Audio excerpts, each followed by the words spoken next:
Good afternoon, folks. This afternoon's topic A is deinstitutionalization for folks. So I'm going to explain that to you in a presentation I made for you. Please enjoy.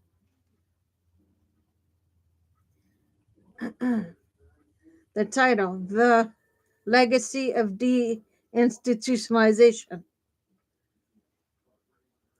Okay, here we go.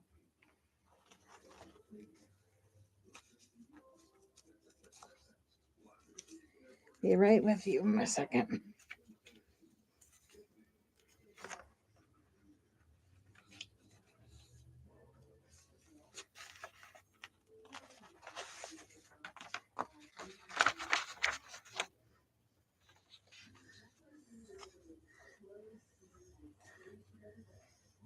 Deinstitutionalization legacy is still unfolding, and we are the ones writing the next chapter. When we talk about deinstitutionalization, we're not just talking about a moment in history, we are talking about a profound shift in how society understands responsibility, dignity, and community. We're talking about decisions made decades ago and still shape the daily lives of our families, caregivers, and elders today. For many, deinstitutionalization was a liberating liberation. For others, it was abandonment. And for all of us, it was a lesson, one we are still learning.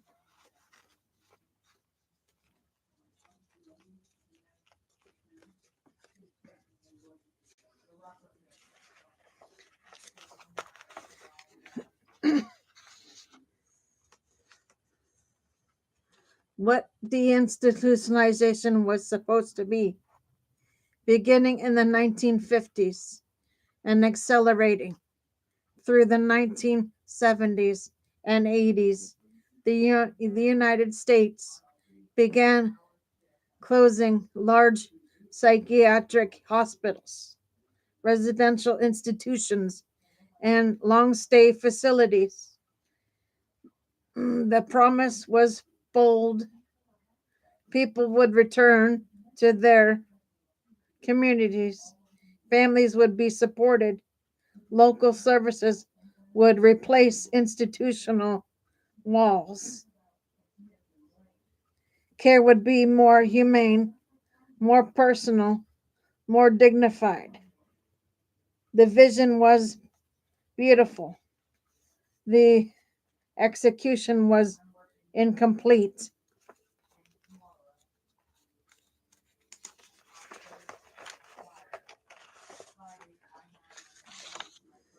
What actually happened? Many institutions closed before communities were ready to receive the people who had lived inside them for years, sometimes decades. Funding shift Funding shifted, but not enough. Families were asked to carry responsibilities they never been prepared for. Communities Community mental health centers were promised but never fully built, and people who needed structured support often found themselves navigating systems that were fragmented, underfunded, or simply non existent. The result was a patchwork legacy. Some individuals thrived with newfound autonomy.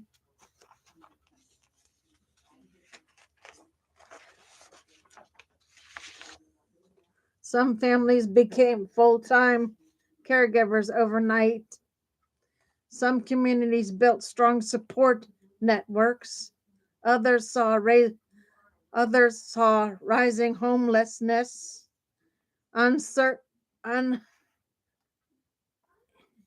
incarceration, and untreated illness.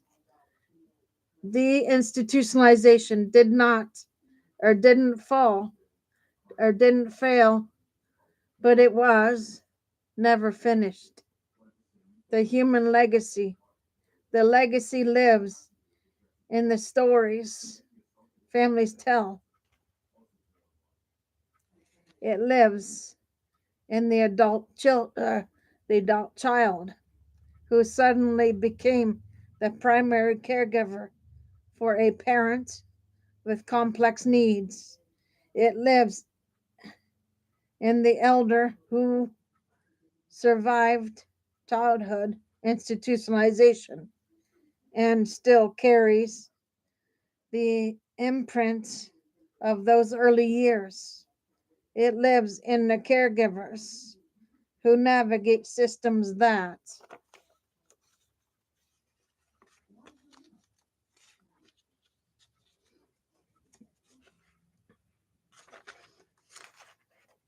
were never designed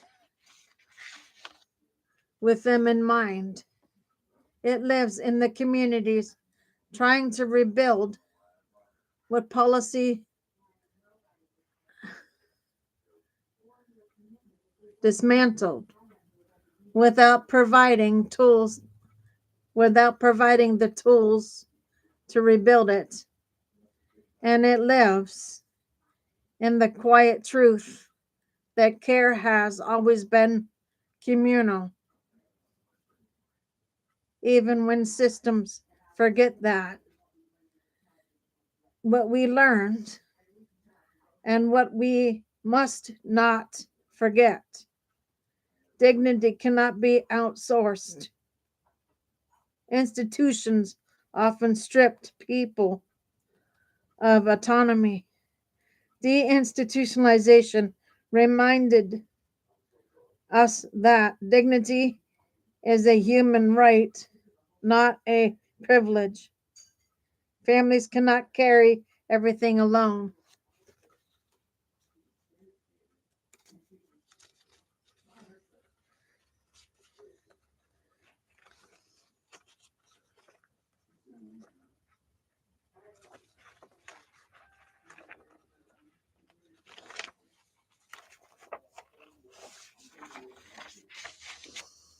When care shifts from institutions to homes, support must shift too.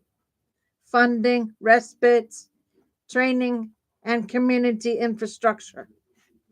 Community care is real care, but only when communities are equipped.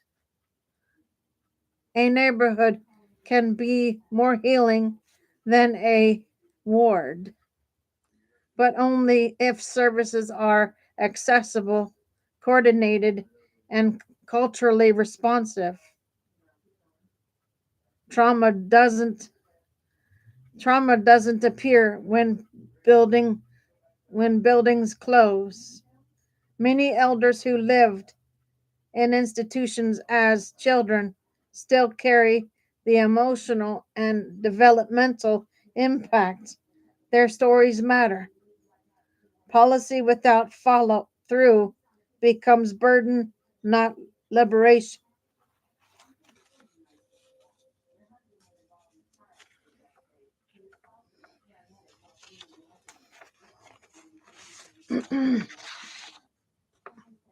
We must build systems that match our values, not just our aspirations.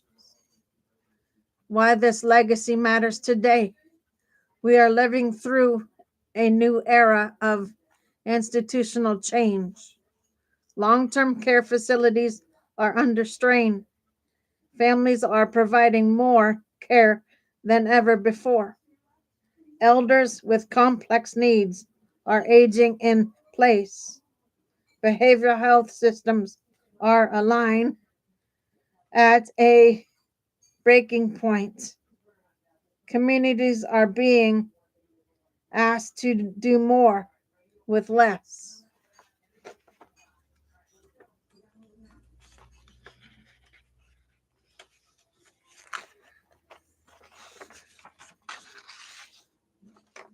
The lesson the lessons of deinstitutionalization are not historical, they are urgent.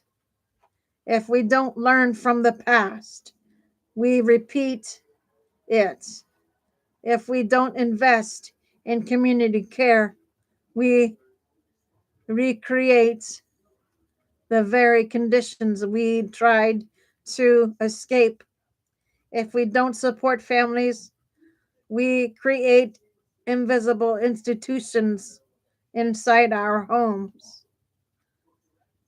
A call to action.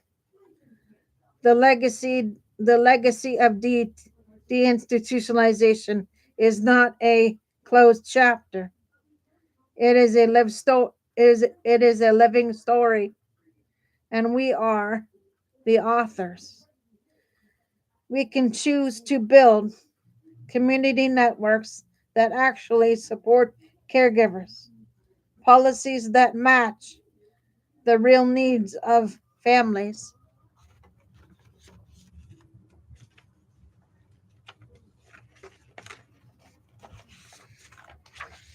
training that empowers rather than overwhelms, care models that honor autonomy and safety together, spaces where elders, adults, and children with complex needs are seen, valued, and supported. We can choose to finish what deinstitutionalization started, not by reopening institutions, but by strengthening communities. The legacy of deinstitutionalization is complicated, but it is also instructive. It reminds us that dignity requires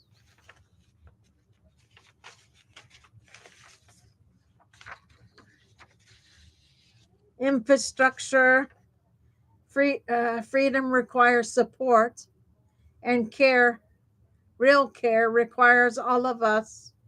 We honor the past by re romanticizing it or rejecting it, but by learning from it. And today, in this room, in this community, we have a chance to to write a better future, one where no family carries the weight alone and no person is left without the care they need or deserve.